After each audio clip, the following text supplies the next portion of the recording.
जय हिंद मेरे प्यारे साथियों, स्वागत है आपका हमारे चैनल निटी पाठशाला में। और आज हम बात करने वाले हैं एंगल पार्ट 3 के बारे में। जैसा कि मैंने पहला वीडियो और दूसरा वीडियो डाल रखा है, मतलब पार्ट 1 और पार्ट 2 डाल रखा है, तो आप इसके वीडियो के डिस्क्रिप्शन में आप जाके एंगल पार्ट 1 और पार्ट 2 देख सकते हैं।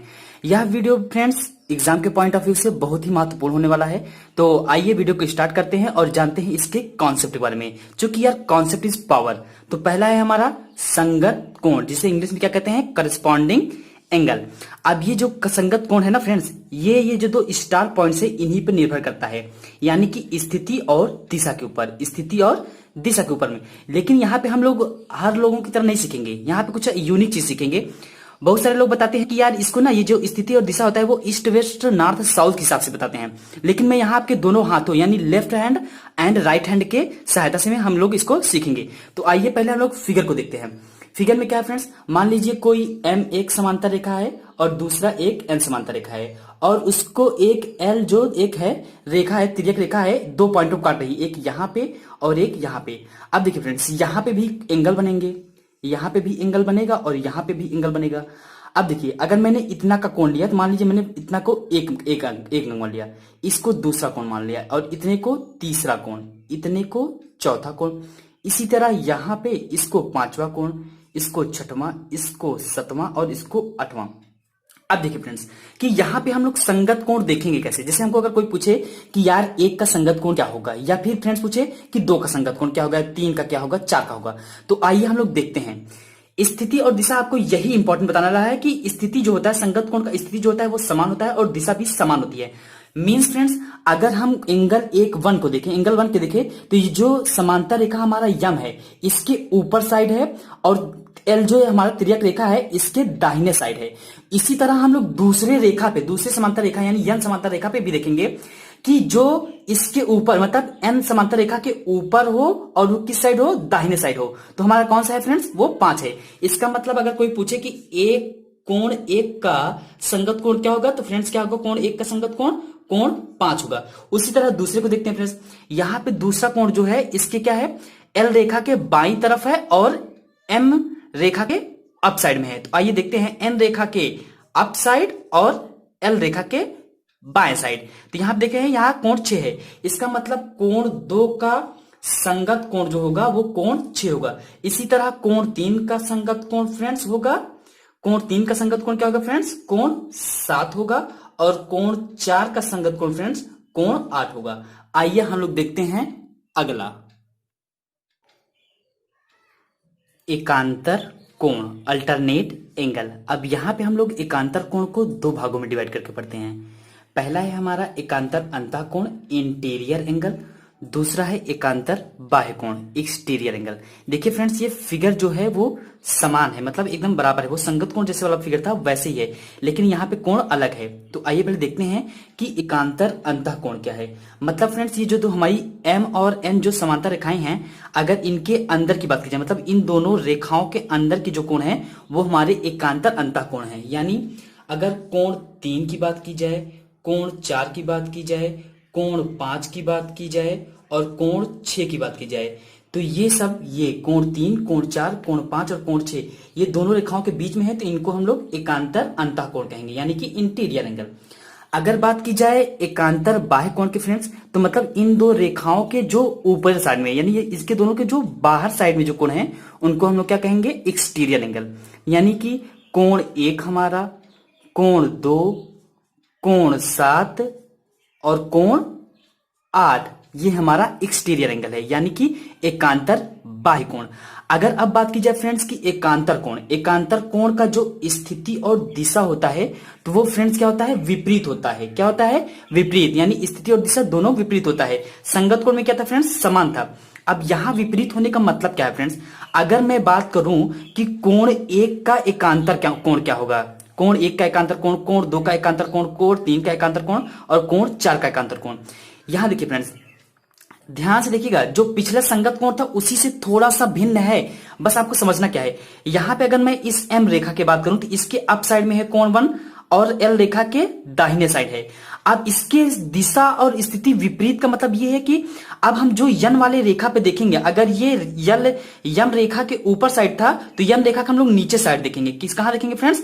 नीचे साइड देखेंगे, और नीचे साइड देखेंगे। और अगर ये दाहिने साइड है तो इसके हम लोग बाईं साइड को देखेंगे। कहां देखेंगे फ्रेंड्स? बाएं साइड को। इसका मतलब कि ये जो एक का एकांतर कोण अगर पूछा जाए, अगर एकांतर बाह्य कोण में अगर एक का एकांतर कोण पूछा जाए तो फ्रेंड्स क्या होगा?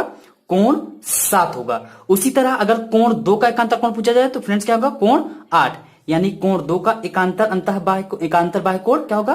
कोण 8। इसी तरह हम लोग देखते हैं एकांतर अंतः कोण में, मतलब कोण 3 और कोण 4 को। अब देखिए फ्रेंड्स, यहां पे ये यम रेखा के नीचे साइड में है और यल रेखा के बाएं साइड में है। तो हमको क्या लिखना है कि यन रेखा के अप साइड में और इस तिर्यक रेखा के दाहिने साइड। तो यहां पे क्या है? 3 का एकांतर अंतः कोण क्या होगा फ्रेंड्स? 5 होगा। यानी कोण 3 का एकांतर अंतः कोण 5 होगा, और कोण 4 का एकांतर अंतः कोण क्या होगा फ्रेंड्स? कोण 6 होगा। अब देखिए फ्रेंड्स, इसमें कंफ्यूजन मत होइएगा कि एकांतर कोण कहे चाहे एकांतर अंतः कोण चाहे एकांतर बाह्य कोण कहे, उसका मतलब एकांतर कोण ही होगा। आइए देखते हैं नेक्स्ट। अगला है क्रमागत अंतः कोण, कॉन्सेक्टिव इंटीरियर एंगल्स। ये फ्रेंड्स बहुत ही इजी है। कैसे? जैसे ये दो समांतर रेखाएं हैं, मतलब M एक समांतर रेखा है और एक N समांतर रेखा है, इसको L एक तिर्यक रेखा काट रहा है। मतलब फिगर अभी जो तीनों मिला है फ्रेंड्स, हम लोग को सेम मिला है। अब देखिए यहाँ पे क्या है, बहुत इजी है फ्रेंड्स, बहुत आसानी से इसको समझिएगा।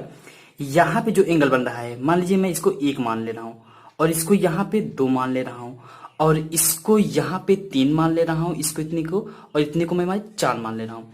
अच्छा फ्रेंड्स, पहले आप ये मुझे इतना बताइए कि जब भी कोई एक स्ट्रेट लाइन होती है, उसके बीच में कहीं भी किनारे पे भी टोटल कितने अंश का कोण बनता है फ्रेंड्स? इस जो रेखा कोण कहते हैं उसको 180 अंश कोण बनता है। ठीक है फ्रेंड?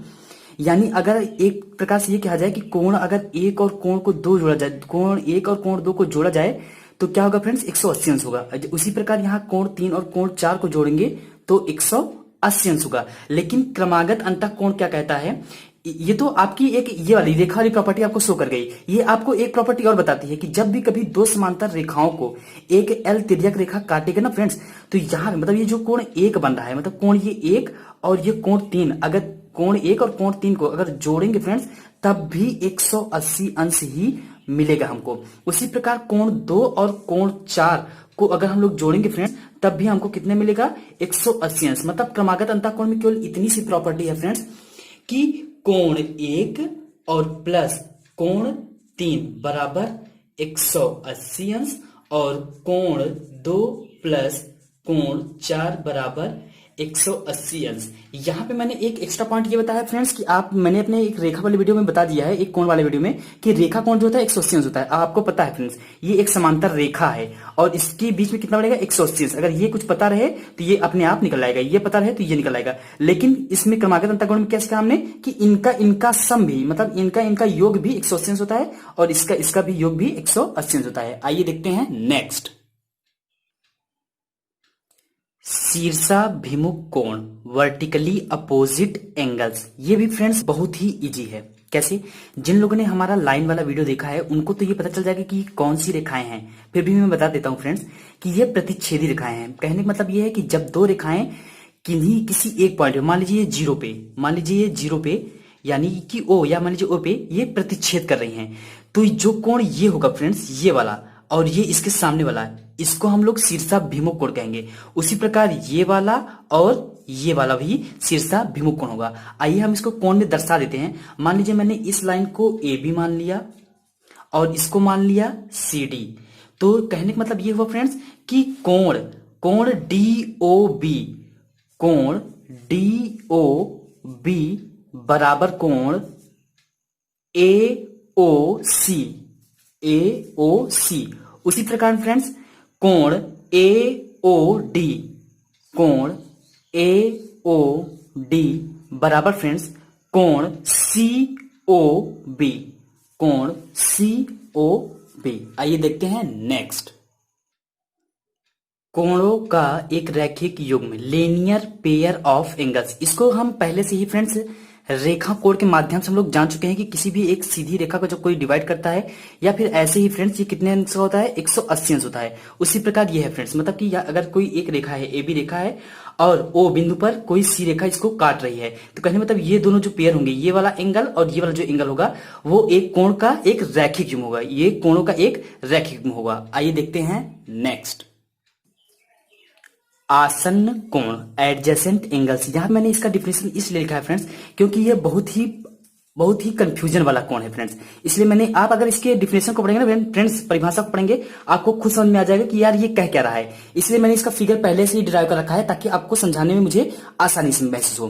देखिए फ्रेंड्स, दो कोण आसन्न कोण कहलाते हैं यदि उनमें एक उभयनिष्ठ शीर्ष हो, एक उभयनिष्ठ भुजा हो तथा उनकी उभयनिष्ठ भुजा है, जो उभयनिष्ठ भुजा ना हो, उभयनिष्ठ भुजा के विपरीत हो। इतना कंफ्यूजन वाला है, इसको समझेंगे कैसे फ्रेंड्स। पहले आप इस फिगर को आप अच्छे से देख लीजिए फ्रेंड्स, जैसे स्कैन कर लीजिए फ्रेंड्स, मतलब ये कैसे है। अब देखिए फ्रेंड्स, यहां पे होगा क्या फ्रेंड्स कि अगर हम आसन्न कोण की बात करें तो कोण EBC, यानी कि कोण EBC, फिर से देख लेते हैं फ्रेंड्स, कोण EBC और कोण DBC की बात करें, कोण EBC यानी इस कोण के फ्रेंड्स और कोण DBC यानी इस कोण की बात करें तो ये दोनों आसन्न कोण कहेंगे। अब कैसे कहेंगे ये देख लीजिए फ्रेंड्स, मतलब कोई भी एक रेखा होगी और उससे एक जो भुजा होगी वो इनसे जुड़ा हुआ होगा, या फिर कह सकते हैं फ्रेंड्स ये उभयनिष्ठ शीर्ष होगा, इसे आप शीर्ष भी कह सकते हैं। अब आइए इसी तरह, मतलब ये दोनों क्या होंगे फ्रेंड्स, आसन्न कोण होंगे। क्या होंगे? आसन्न कोण।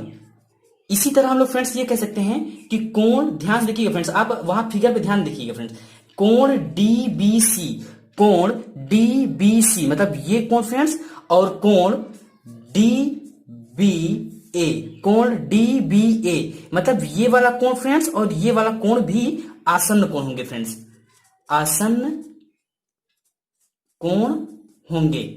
लेकिन फ्रेंड्स अब देखिए यहां पे आसन्न कोण कौन सा नहीं होगा। अगर मैं बात करूं कोण EBC, कोण EBC और फ्रेंड्स कोण DBA मतलब ये वाला कोण और ये वाला कोण कहूं तो ये आसन्न कोण नहीं होंगे। क्यों नहीं होंगे फ्रेंड्स? क्योंकि इनमें एक रेखा तो है लेकिन इनकी जो उभयनिष्ठ भुजाएं हैं वो अलग अलग विपरीत नहीं है, एक ही दिशा में, इसलिए ये आसन्न कोण नहीं होंगे। मतलब कौन से आसन्न कोण नहीं होंगे? EBC और DBA। धन्यवाद।